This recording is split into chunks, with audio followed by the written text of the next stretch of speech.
keterbukaan. Tapi keterbukaannya juga nanti dibagi-bagi, keterbukaan dari POJK 17, POJK 31 atau POJK yang mana gitu ya, tergantung transaksinya. Nah itu aja walaupun kita nggak ada, kita sebagai konsultan hukum pasar modal nggak perlu untuk submission, tapi nanti dari company akan disclose, akan announce di website maupun di di IDX. Nah dari situ biasanya dan seringkali dari OJK ada pertanyaan. Nah biasanya kalau kita bantu klien untuk suatu transaksi, kan biasanya kalau ada pertanyaan dari OJK minta call, kita bakal diajak tuh. Nah kita kalau misalnya nggak punya STTD atau belum terdaftar ya nanti jadi question mark aja sama OJK. Harusnya tidak boleh. Harusnya tidak boleh.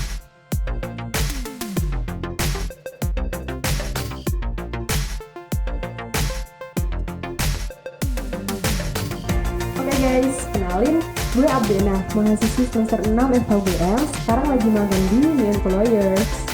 Halo, gue Aisyah, mahasiswi semester 6 FHUGM, lagi magang juga di Menko Lawyers. Dan selamat datang di podcast kami, 9am Knowledge.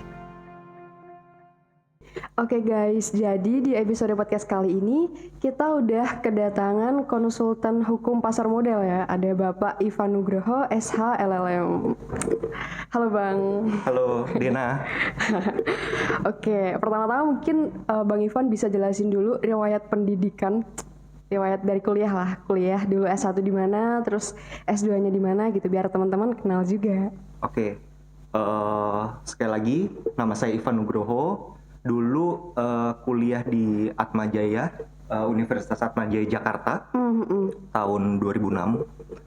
Kemudian lulus di 2010, peminatan saya hukum bisnis. Lalu dari 2010 sampai sekitar 2015 saya kerja jadi lawyer, corporate lawyer. Dan di 2015 saya kuliah di Belanda, ambil International Business Law.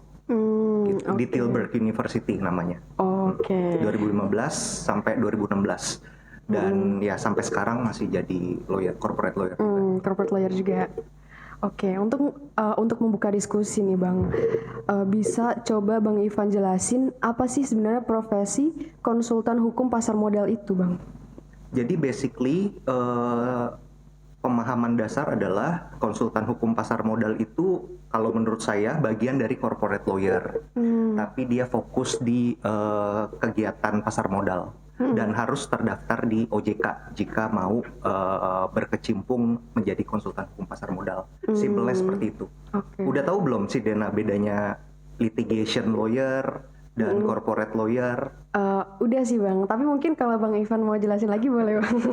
Ya, jadi basically kalau kita mau jadi lawyer itu dibagi menjadi dua.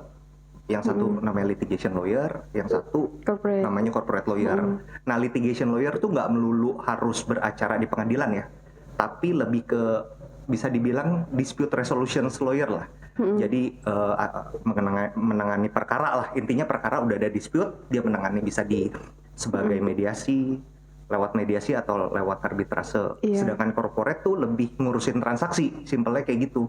Jadi kalau kita represent klien, itu kita mitigasi risiko. Gimana dalam transaksi ini interest klien kita protect dan mitigasi risiko yang bisa yang mungkin bisa kena di klien. Tapi tujuannya satu, agar transaksinya closing lah. Seperti itu bedanya. Nah kalau misalnya konsultan hukum pasar modal tuh lebih ke corporate kalau menurut saya, karena banyak ngurusin transaksi atau corporate action di situ. Role konsultan hukum pasar modal atau capital market lawyer. Gitu. Oke, berarti bagian dari corporate lawyer gitu ya Bang? Kalau menurut saya iya. Tapi apakah semua konsultan hukum pasar modal itu pasti lawyer Bang? Pasti lawyer sih. Pasti lawyer? Kalau menurut saya pasti lawyer, karena yang pertama salah satu persyaratan untuk menjadi konsultan hukum pasar modal itu wajib S1. Dan yang uniknya di sini adalah dan belum tentu semua profesi itu apply untuk hal ini ya, bahwa untuk dapat STTD dari OJK itu wajib bagi calon konsultan hukum pasar modal sebagai partner atau rekan di suatu kantor hukum. Tahu kan jabatan rekan atau partner tuh? Tahu, Jadi Bang. mungkin jabatan tertinggi yang ada di kantor hukum lah. Iya. Seperti itu. Berarti emang sebenarnya bisa disimpulkan meskipun di Undang-Undang Pasar Modalnya sendiri tidak mensyaratkan gitu ya Bang kalau menjadi konsultan hukum pasar modal harus lawyer, tapi dari yang Abang jelasin tadi syarat harus menjadi seorang partner pasti lawyer berarti. Gitu ya Bang. Iya. Oke. Nggak mungkin di kantor hukum itu ada partner yang bukan lawyer Iya. di kantor hukum ya. Oke. Jadi udah pasti lawyer gitu. Oke.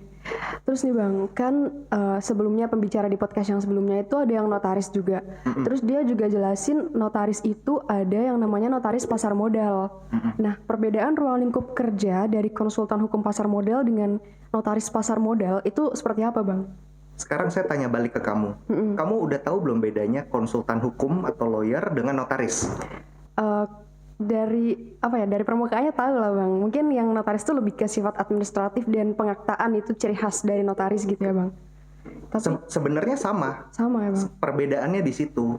Hanya saja kalau kita ngomongin konsultan hukum pasar modal dan notaris pasar modal, itu pasti dan harus wajib punya izin atau didaftarkan di OJK. Nggak cuma konsultan hukum, notaris pun juga seperti itu. Tapi ini dua role yang berbeda ya. Konsultan hukum ya konsultan hukum atau lawyer, yang notaris ya notaris. Jadi nggak bisa tuh kalau kita sebagai konsultan hukum, tapi kita jadi notaris pasar modal. Iya, nggak bisa sekaligus bisa, gitu ya nggak Bang. bisa. Berarti emang mungkin dari proses administrasinya bisa di konsultan hukum pasar modal segala bentuk advice juga, tapi nanti untuk pengaktaan tetap balik lagi ke notaris pasar modal gitu Pasti, ya Bang. karena kita sebagai konsultan hukum baik secara general ya, itu juga nggak bisa buat akta sih. Iya sih. Kita bisa komen, bisa advice kita maunya seperti apa di akta, tapi kita nggak bisa buat akta. Tetap kita harus gandeng notaris untuk sebagai pihak independen untuk buat akta notaris. Gitu. Oke. Terus berarti produk hukumnya apa aja Bang kira-kira yang bisa dikeluarkan oleh seorang konsultan hukum pasar modal? Produk hukum sih banyak ya, tapi yang benar-benar formal kalau untuk konsultan hukum pasar modal, kayak misalnya contoh kita mau IPO. IPO kamu tahu? Perusahaan yang udah IPO? Yang proses IPO-nya, proses Initial IPO-nya, Public iya, Offering. tahu. Bahasa Indonesianya itu penawaran umum perdana saham, gitu. Nah itu kalau let's say transaksinya seperti itu. Nah produk kita adalah sebagai konsultan hukum pasar modal, kita akan melakukan due diligence. Nanti legal due diligence ya yang lebih jelasnya, legal due diligence, karena ada financial due diligence, tapi itu pihak lain yang buat akuntan. Kalau kita legal due diligence, membedah corporate documents-nya, membedah license yang udah lengkap apa belum, perjanjiannya apa aja, ada negative covenants apa enggak. Habis itu nanti produknya kita ada namanya legal due diligence report. Ada juga nanti yang namanya legal opinion terkait dengan rencana IPO. Gitu. Itu produk kita. Cuma secara general bahwa kita advising aja, kalau menurut saya strictly speakingnya, kita advising aja terkait dengan capital market atau berlingkup di situ, itu wajib untuk punya konsultan hukum pasar modal. Walaupun kalau kita cuma advice ke klien, nggak ada yang ngawasin. Ada pengawasan kalau misalnya kita ada dokumen submissions lah ke OJK. Kalau kita ada dokumen submissions, pasti OJK minta bukti bahwa kita sudah punya STTD. Gitu. Terus ngomong-ngomong tentang legal due diligence atau yang mungkin teman-teman biasa dengar sebagai legal audit ya Bang. Itu kan suatu pekerjaan auditor hukum ya Bang berarti. Nah di sini yang aku tahu kayak misalnya salah satu lawyer yang aku kenal tuh ada gelar di belakangnya, ada gelar CLA gitu kan Bang. Nah apakah berarti setiap konsultan hukum pasar modal itu tuh wajib untuk bersertifikasi CLA itu Bang untuk melakukan legal auditnya? Oke, kalau misalnya untuk legal due diligence, kayak kita kasih contoh konkret aja lah, kayak tadi IPO gitu ya. CLA yang punya gelar CLA tadi tidak berwenang untuk melakukan due diligence. Yang berwenang adalah tetap konsultan hukum pasar modal. Nah, kalau menurut saya CLA itu adalah sifatnya sertifikasi. Jadi kita kayak ada pendidikannya itu kan, pendidikannya biasanya gimana ngerjain cara legal audit atau legal due diligence. Nah dari situ ya punya skill untuk melakukan legal audit, tapi sifatnya good to have. Good to have. Berarti bukan must have.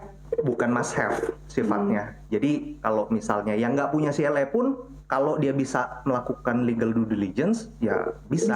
Tapi due diligence itu kalau menurut saya bukan pihak yang punya sertifikat sih, tapi lebih ke orang yang punya experience. Oke. Jadi kalau misalnya kita mau ahli di legal due diligence, ya perlu untuk praktek. Bukan hanya pelatihan, tapi pelatihan itu saya percaya itu bakal membantu lah untuk kita memahami cara due diligence. Nah aku sendiri ini masih bingung gitu Bang, apa sih sebenarnya perbedaan gitu dari legal due diligence atau legal audit dengan legal opinion? Kadang aku masih ketukar-tukar gitu loh Bang. Oh, jadi kalau legal audit itu adalah yang tadi saya bilang ya, kita mengebedah perusahaan dari segi hukum, dari segi hukum, bukan financial. Karena financial ada lagi, tax juga beda lagi. Kita dari segi hukum aja, dokumen-dokumen hukum kita lihat berdasarkan regulasi udah sesuai apa belum. Nah nanti kalau legal opinion tuh pendapat hukum. Jadi salah satu contohnya ya hasil due diligence kita konfirmasi dengan legal opinion. Di legal opinion. Salah satunya aja. Tapi mungkin ada beberapa hal yang kalau misalnya diminta sama klien atau yang sesuai dengan standar legal opinionnya dari OJK, kita mesti masukin di itu. Cuma tetap basisnya itu adalah pemeriksaan. Kan due diligence kan uji tuntas ya, diperiksa. Iya, uji tuntas.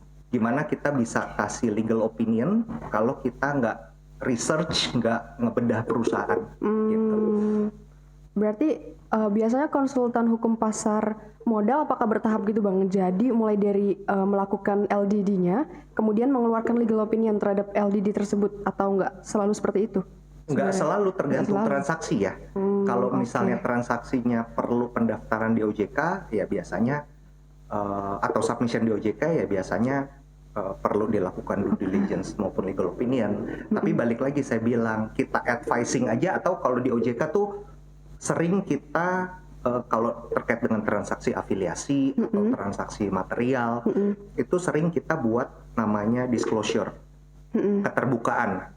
Tapi keterbukaannya juga nanti dibagi-bagi, keterbukaan dari POJK 17, POJK 31 atau POJK yang mana gitu ya, tergantung transaksinya. Nah itu aja walaupun kita nggak ada, kita sebagai konsultan hukum pasar modal nggak perlu untuk submission, tapi nanti dari company akan disclose, akan announce di website maupun di di IDX. Nah dari situ biasanya dan seringkali dari OJK ada pertanyaan. Nah biasanya kalau kita bantu klien untuk suatu transaksi, kan biasanya kalau ada pertanyaan dari OJK minta call, kita bakal diajak tuh. Nah kita kalau misalnya nggak punya STTD atau belum terdaftar, ya nanti jadi question mark aja sama OJK. Harusnya tidak boleh. Harusnya tidak boleh. Oke. Gitu. Oke, terus ngomongin tentang konsultan hukum pasar modal, aku sering banget denger yang namanya Himpunan Konsultan Hukum Pasar Modal, HKHPM ya singkatannya. Panjang ya Bang.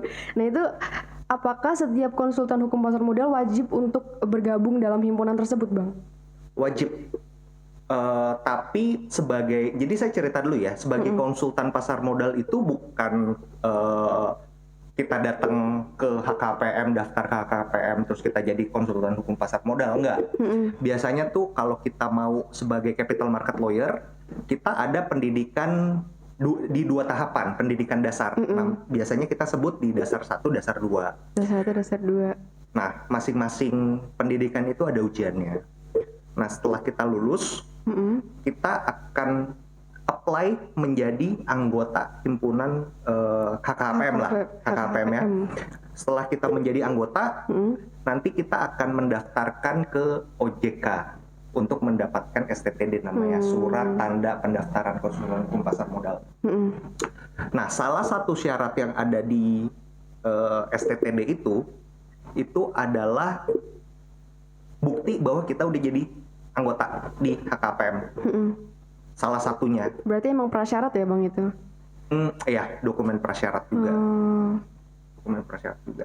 Berarti emang kalau mau jadi konsultan hukum pasar modal untuk bisa mendapatkan STTD-nya tadi harus menjadi bagian dari himpunan pasar modal, himpunan konsultan hukum pasar modal. Setelah lulus dari pendidikan dasarnya. Setelah lulus dari pendidikannya. Yang dibuat sama pihak yang udah bekerja sama dengan HKPM.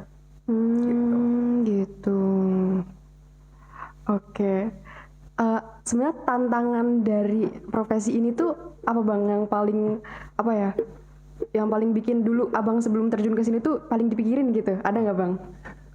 Sebenarnya saya sih kerjaan saya nggak melulu tentang pasar modal doang. Karena gitu corporate lawyer juga ya Iya, Bang? karena kita juga, saya pribadi ngerjain M&A juga, mau public maupun private, terus ngerjain joint venture juga, banking finance. Tapi ya kalau kita mau berkecimpung di dunia hukum, ya ada bagusnya kita punya license ini, gitu. Karena kan kita juga nggak mau membatasi klien-klien kita dari mana nih. TBK, kalau kita nggak punya STD, nanti klien TBK kita nggak mau handle, kan nggak begitu. Kita juga mau handle apapun transaksinya gitu kan. Jadi ya perlu sih kalau menurut saya punya apa namanya STD license. Oke. Terus yang aku pernah dengar juga masalah STTD ini hanya berlaku 5 tahun ya Bang, bener nggak Bang? Sepanjang sepengetahuan saya gitu, 5 tahun, dan itu nanti bisa diperpanjang ya, lagi dengan syarat-syarat yang udah ditentuin di peraturan. Nah, gitu. Salah satu syaratnya itu ada namanya ikut pendidikan lanjutan lah. Pendidikan lanjutan setiap mau mendaftarkan ke mendaftarkan STTD lagi gitu. Iya, ada. Kita wajib untuk ikut pendidikan lanjutan terkait dengan pasar modal. Biasanya yang ngadain ya kerja sama HKPM juga sih. Gitu. Wah. Berarti setiap 5 tahun hitungannya kayak ada perbaruan STTD gitu ya Bang? Iya. Oke. Di samping biaya administratifnya ya. Terus Bang, masalah legal due diligence tadi, itu kan mengacu ke berbagai kewajiban yang dibebankan pada Undang-Undang Pasar Modal, terus Undang-Undang Federal atau negara bagian di Amerika Serikat, terus Undang-Undang Pasar Modal di Indonesia yang berlaku di Indonesia. Nah itu mekanismenya seperti apa Bang? Aku kurang paham gitu. Oke. Intinya kalau kita atau potensial klien atau suatu perusahaan ingin melakukan corporate action yang bersinggungan dengan capital market di Indonesia, di Indonesia aja, berarti kita mengacunya sama Undang-Undang Pasar Modal Indonesia, Peraturan Pasar Modal Indonesia lah, baik undang-undang maupun POJK. Nah, yang menjadi catatan adalah kalau misalnya corporate action itu, let's say ada bond issuance, penerbitan bond, tapi nggak dilakukan di Indonesia, dia dilakukan di luar negeri lewat SPV luar negeri yang ada di PT TBK Indonesia. Nah itu tergantung dari dia mau terbitin di mana, pakai regulation namanya Reg S atau 144A, biasanya kita bilangnya seperti itu. Itu dipakai gitu. Internasional Bang? Itu dipakai kalau bond issuance-nya di 144A kalau nggak salah untuk Amerika, kalau Reg S kalau nggak salah untuk di luar Amerika, tapi bukan di Indonesia. Iya. Tapi untuk advising itu bukan role-nya konsultan hukum pasar modal, karena itu udah beda yurisdiksi. Nah kita ngebantu dari segi, karena kan misalnya yang terbitin bondnya itu diterbitin di luar negeri, tapi sebenarnya ultimate company-nya tuh ada di Indonesia, PT TBK-nya, gitu. Jadi kita tetap, karena bisnisnya di Indonesia, kita tetap perlu untuk melakukan due diligence, perlu untuk ensure bahwa kalau diperlukan RUPS atau kalau diperlukan keterbukaan informasi atau saya bilang disclosure tadi sesuai dengan peraturan OJK atau Undang-Undang Pasar Modal. Kita sebatas itu aja. Tapi untuk proses A to Z rata-rata dibantu oleh foreign counsel sih, sama underwriter. Oke. Biasanya seperti itu. Tapi itu saya rasa kalau untuk pengenalan kejauhan sih kita Iya, terlalu dalam ya Bang itu. Iya, terlalu dalam. Cuma pada dasarnya seperti itu, kita mesti ngebedain kita qualified di mana gitu. Kalau misalnya kita diminta advice untuk bond issuance yang akan diterbitkan di luar negeri, ya kita nggak bisa. Kita bisa bantu sebatas dalam perspektif hukum Indonesia. Dalam gitu penyesuaian dengan OJK atau dengan undang-undang di Indonesia pokoknya. Iya, betul. Oke. Terus Bang, kalau di Indonesia sendiri berarti peraturan perundang-undangan mana aja? Maksudku apa aja yang menjadi fokus utama dari profesi konsultan hukum pasar modal, dan sekiranya teman-teman yang berminat dalam profesi ini harus pelajari sejak dini gitu Bang. Kira-kira ada peraturan apa aja Bang? Kalau peraturan sih semua penting menurut saya untuk dipelajari, tapi kita kalau jadi capital market lawyer itu banyak bersinggungan dengan yang pasti. Yang pertama undang-undang pasar modal, yang kedua peraturan OJK juga banyak. Nah, peraturan OJK kan banyak banget. Nah, kalau untuk capital market kita sering bersinggungan terkait dengan mungkin transaksi afiliasi atau benturan kepentingan, terus transaksi material, terus ada juga terkait dengan penawaran umum perdana, penawaran obligasi, efek bersifat utang. Ya seperti itu sih. Terus ada lagi keterbukaan informasi under POJK 31. Ada lagi kita cara peraturan OJK tentang pembentukan anggaran dasar PT TBK, karena ada diatur sendiri kalau misalnya untuk PT TBK ya gitu. Ya itu sih yang perlu yang sering kita lihat. Tapi lihat atau baca aja nggak cukup. Untuk bisa ngerti, bisa paham, perlu berkecimpung di situ. Harus terjun langsung. Karena kalau kita baca doang, kadang-kadang nggak paham gitu relevansi adanya klausul ini untuk apa gitu. Harus kita terjun langsung, jam terbangnya udah lumayan, baru mungkin kita bisa paham. Makanya sebenarnya relevan juga dengan apabila syarat menjadi konsultan hukum pasar modal adalah seorang partner di satu law firm gitu ya Bang. Karena pasti ya kebanyakan orang tahu partner kan emang posisi tertinggi ya Bang kalau di posisi satu law firm gitu. Jadi pasti udah berpengalaman juga. Betul. Itu. Saya setuju sih untuk statement kamu tadi. Oke. Terus ini Bang, tips mungkin buat teman-teman yang tertarik gitu kan. Sebentar, sebelum tips mungkin ini bicara tentang peluang Bang. Dulu yang bikin Bang Ivan ini tertarik untuk menjadi seorang konsultan hukum pasar modal itu sebenarnya apa sih Bang? Sebenarnya bukan, ini sih lebih general ke corporate lawyer ya, nggak cuma konsultan hukum pasar modal. Karena saya nggak hanya fokus di pasar modal, tapi di jenis transaksi lain juga saya handle gitu. Cuma ya kenapa saya bisa jadi sekarang adalah jalan hidup kali ya. Enggak lah, dulu waktu di 2010 lulus kuliah saya dapat kesempatan kerja di salah satu corporate lawyer yang ya bisa dibilang top tier lah gitu. Terus pindah sekali lagi corporate lawyer juga. Terus biasanya kalau di top tier itu karena law firmnya itu cukup besar, associates atau lawyer juga cukup banyak, transaksinya juga banyak. Biasanya tuh mereka punya practice group sendiri-sendiri. Ada yang capital market, ada yang energy, ada yang banking finance.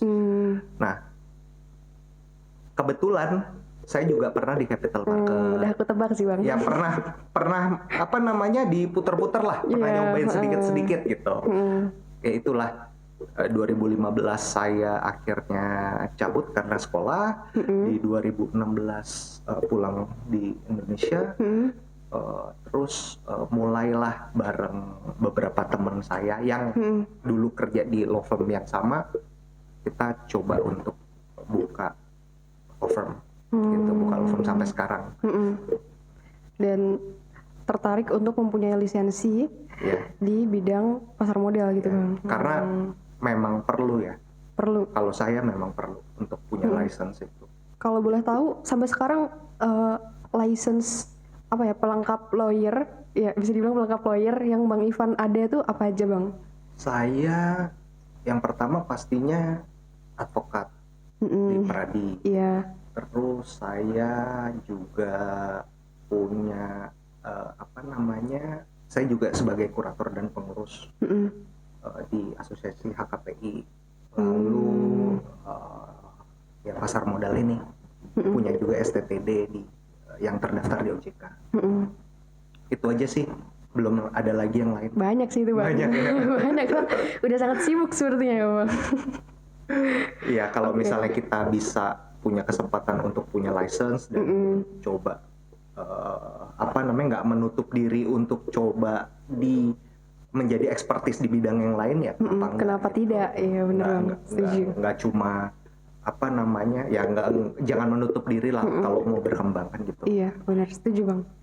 Oke, berarti ada tips nggak Bang buat teman-teman yang sekarang masih mahasiswa, nah yang pengen jadi konsultan hukum pasar modal tuh kira-kira harus melakukan apa gitu Bang? Atau harus menekuni bidang hukum apa? Yang jelas kalau fokusnya pengen jadi konsultan hukum pasar modal, ya harus kerja di corporate lawyer yang punya practice group pasar modal atau capital market. Tapi jangan mikir ke situ dulu menurut saya. Kita kan profesi hukum ada banyak ya. Misalnya kita hatinya atau passionnya mau jadi lawyer atau jadi notaris. Yang penting kalau kita passionnya mau ke situ, ya kita coba untuk, ya misalnya kamu jadi lawyer ya, kerjalah di kantor hukum. Atau kan lawyer juga dibedain yang tadi saya bilang, ada litigasi, ada corporate.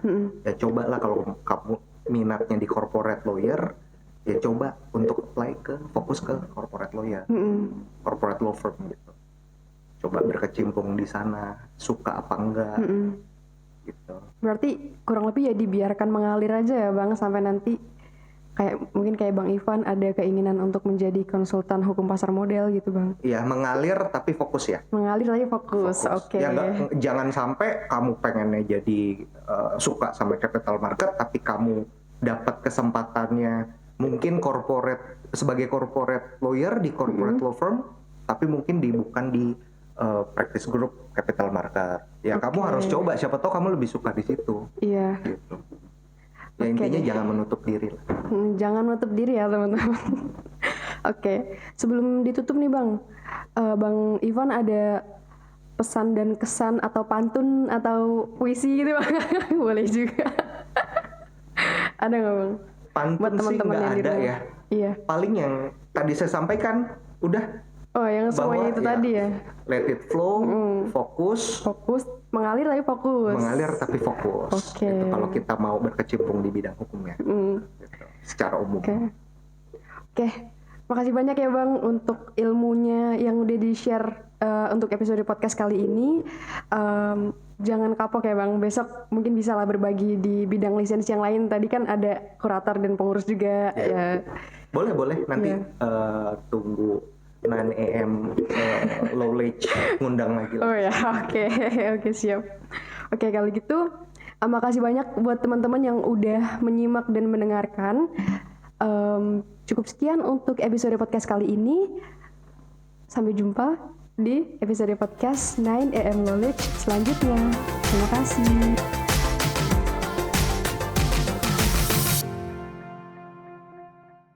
Kita audit legal itu kan dikasih dokumen ya, dikasih dokumen, tolong dicek gitu. Nah, kita bikin disclaimer, dokumen yang diserahkan oleh si target company ke kita asumsikan itu benar, nggak ada pemalsuan.